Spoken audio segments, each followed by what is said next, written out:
عايز تقول ايه يا عم صابر؟ عاوز اقول للناس اللي يجي ينورنا في اليومين قبل العيد عشان الاجازه بتطول شويه. مش اقل من شهر قبل ما الذبيح يشتغل.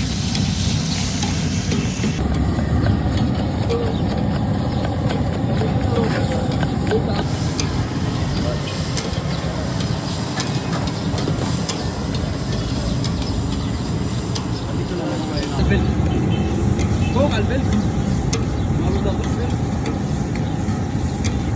اديني كيلو الا ربع لقمه، هم سايبين حاجه نص زودوا ربع.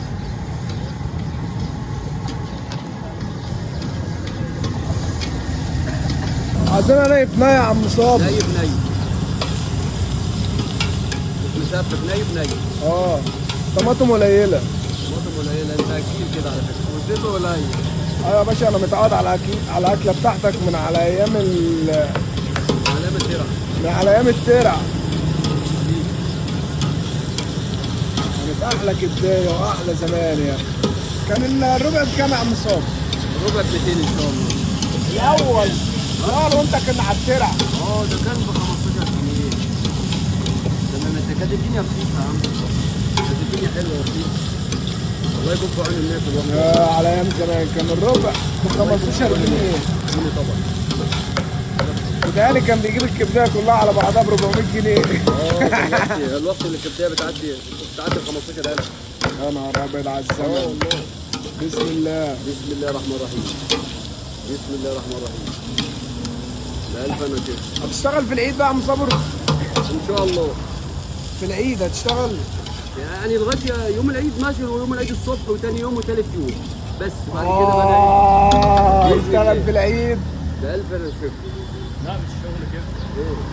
الشغل كبده في العيد؟ بفتح بسوي بنسوي للي عنده، للناس اللي دافعه. يعني انت مش هتجيب لحم، مش هتجيب كبده؟ لا مفيش كبده، بتبقى كله دابه.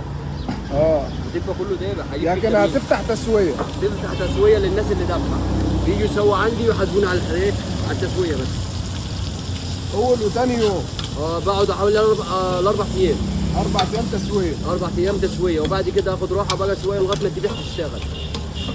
لغايه ما الذبيح يشتغل. غير كده مفيش كبده، الا بقى لو حد شايل كبده خزين في الثلاجه. احنا ما بنخزنش، احنا بتوع الفريش. يعني مثلا تبص تلاقي هو عشان كل عيد ضحيه دوت كل الناس ذابحه، فالمذبح مش شغال، بيقعد يجي شهر قافل. ماشي. وايام العيد انا بشتغلها للي عنده حاجه بيسويها، وحاسبنا على التسويه وخلاص. 3-4 ايام كده، 3-4 ايام. كلهم بقى كل سنه وكل سنه وانتم طيبين حبايبي.